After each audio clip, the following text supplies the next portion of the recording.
All right, let's take a look at the HTTP in Python 3. So again, I'll put that here. I've got my window here, and the first one is head, so let's nano head. All right. So we want to connect to a server and over HTTP. So I defined a target as one of my servers, and we're going to connect on port 80 using the old HTTP protocol that doesn't have encryption and is not recommended anymore, but I'm running on one of my old servers. So I import the socket library, I create a socket object, I set a small timeout. This is just standard stuff. Now I perform a connect to that target on that port, and now instead of trying to print the banner by printing sReceive now, I know that's not going to work because HTTP does not have a banner. It's waiting for a request, so I have to send it a request. And this is the simplest request allowed in HTTP 1.1. It's head/HTTP/1.1. Then you must have a carriage return and a new line. And then you must have the name of the host because you can run multiple web pages on the same server. So it has to know which one you want, and that's going to be the same domain name, fully qualified domain name. And then you need 2 carriage return line feeds after that. That's how the protocol works. You have the head on one line, you have the host on the next line, and then you have a blank line so it knows you're done with the command. So that's the simplest command. So now I'm going to send that command and print what comes back. And if this is accepted as a valid HTTP command, I will get an HTTP response. So let's try that. Python 3, head. All right, and it did work. And this is what happens. The head request does not load a web page. It just loads the header, which just tells you information about the server. The first thing it does is give you a status code, which is 200 if everything works. If it understood your request and it has whatever you asked for, it gives you a 200 OK. Yeah, otherwise, it'll give you something like a 404 or a 500 error if something goes wrong. And then it just has a bunch of information about the server, like what version of server software I'm running, and so on. So that's a valid HTTP request being sent. So now let's try to break into a login page. So if I open this page, this is a very simple login page. I can log in. If I log in with a username of A and a password of B, it tells me login rejected. That's not the valid name and password, and it asks me to log in again. All right, so let's find out what it would take to create this login in Python instead of using the browser.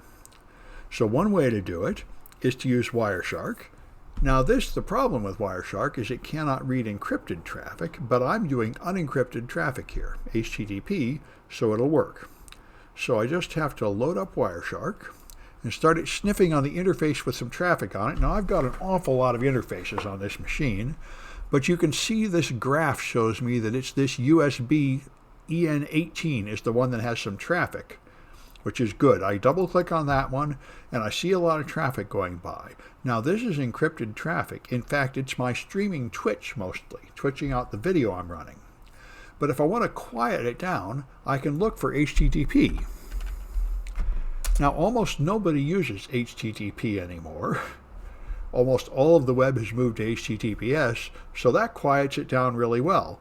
There's 14,000, 15,000, there's thousands of packets going by, but I'm not seeing any of them because they're not HTTP. So now I can try that logging again. Let's use A and B and log in. There, that did it. I saw the login request. Now I can stop collecting packets. If you leave Wireshark running too long, it'll actually fill up all your memory and crash. Probably take a long time on this machine with a lot of memory. But anyway, here's get PHP login 1, username is A and password is B. So I can right click and follow the TCP stream, and I will see the conversation between my machine and the server. And unfortunately, I do not think there's any way to make this bigger. But what I'm going to do is copy it. The point is the red stuff here is the request I sent the server, and the blue stuff is the thing that came back. So I'm going to copy that request. I'm going to paste it into my nano. Let's just do nano foo. just so it's easier to see. There, that is what the GET request looks like. But you don't really need all this stuff. Here's the active ingredient. I get this URL with HTTP 1.1, and I need that host. Now, in this case, this is a web page that uses very many bad practices. In the first place, it uses no encryption. In the second place, it puts the username and password right up here in the URL where they don't belong, where they're going to appear in server logs and in browser favorites and other places where passwords don't belong. But you can do it. It's just not a good practice. And so now I've got the rest of this stuff doesn't really matter very much, the user agents and the page I came from and such. But anyway, that's what a proper GET request looks like. So if I go back to my instructions, you can copy that in there and you can run it. So let me just get this one line here, which might be missing from the next one. All right, I'm going to get out of here and I'm going to look at get.py. All right. And as I thought, that line was missing. I'm going to paste it back in so I can show you what happens. All right. If I just copied the stuff directly from Wireshark, it would look like this. And back in the old days, maybe 8 years ago, 5 years ago, I used to just be able to paste that in here and put triple quotes in front and behind it. You can have a multi-line string in Python by putting triple quotes at the start and end. And you could just send that to the server. The problem is Apache upgraded their server and they changed it so it won't take just new lines at the end of a line, which is what this has. You have to have carriage return new line, so you have to go back and paste in all these \Rs, which is irritating, but that's what you have to do. Now I've just copied the exact request from my browser to where it goes to the server. And other than that, it's all the same. I make a socket object, I connect to the thing on port 80, I define this request string, which has the whole request, so I just send that request, then I print whatever comes back and I close. This part is longer, but other than that, it's just a small step from what we did before. So that is get.py, and if I run that, okay, it didn't understand it, which is annoying. And I think I know why. I think I forgot to put, I forgot to put the \R in this line I put in here, there. So one of the lines did not terminate with a carriage return and a line feed, and that'll do it.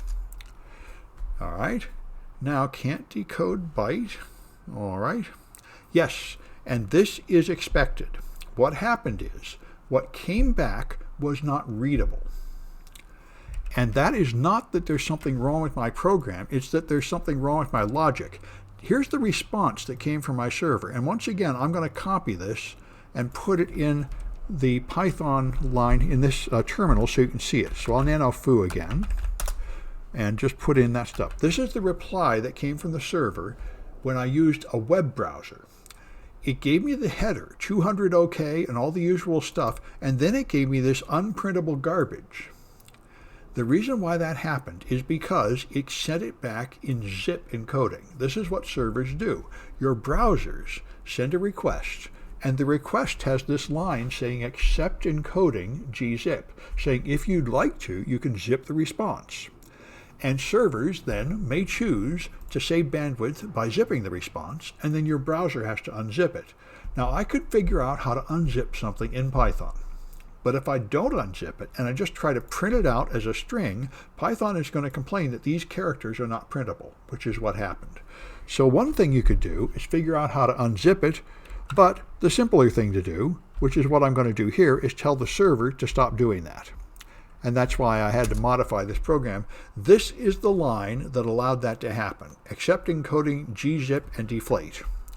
If you get rid of that line, you don't tell it that it's allowed to zip it, and it goes to the default condition where it is not allowed to zip the response.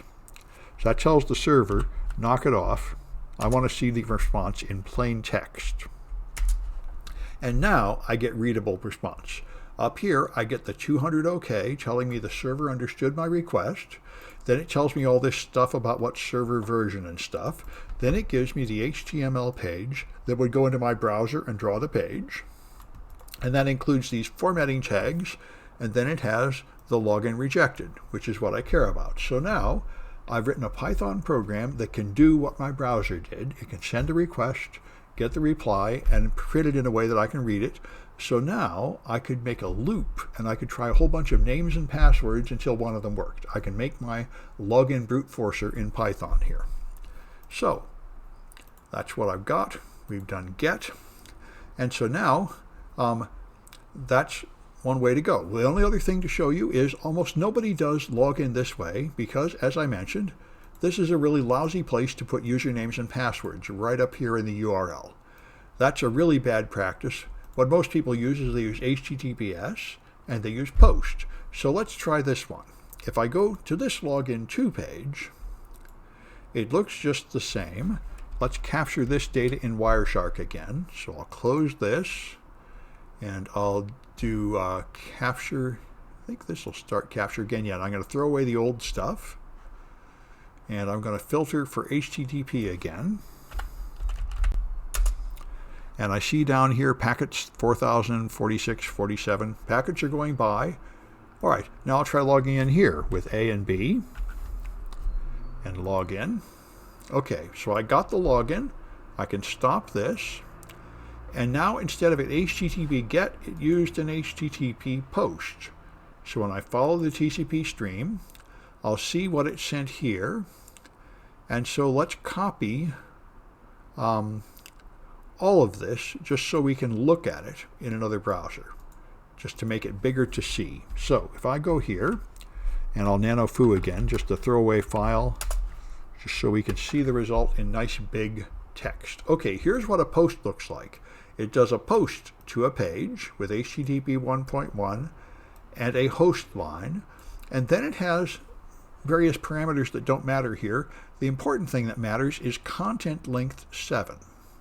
So it does a post. It tells you I'm going to send 7 extra bytes of data after this request. It finishes the request and has the blank line, and then it puts in 7 bytes. U equals A ampersand P equals B. That is the username and password. And the username and password comes after the request. And this is all the reply from the server down here, starting with the 200 OK, and then continuing with the response, which again is zipped. So that's what a post request looks like. You just have to change the text you send from Python. So I've got a script that will do that here. Nano post.py. Well, I thought I did. Let's see.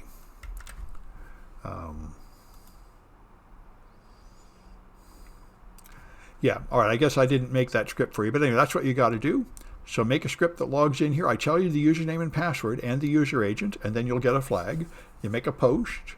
Then you got a post brute force where you have a 2-digit number for the password, so you'll have to try 100 passwords. And then you can try basic authentication, which is a real old technique of scrambling the password with base 64.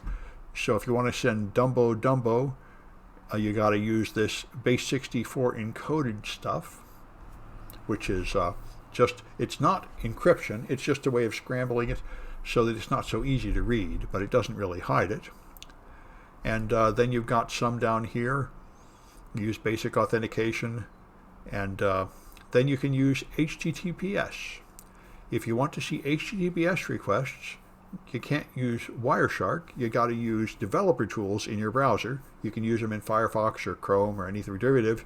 You can view requests right here in the developer tools and get the information you need to build those requests. So there's a series of challenges here where you break into various login forms with your Python.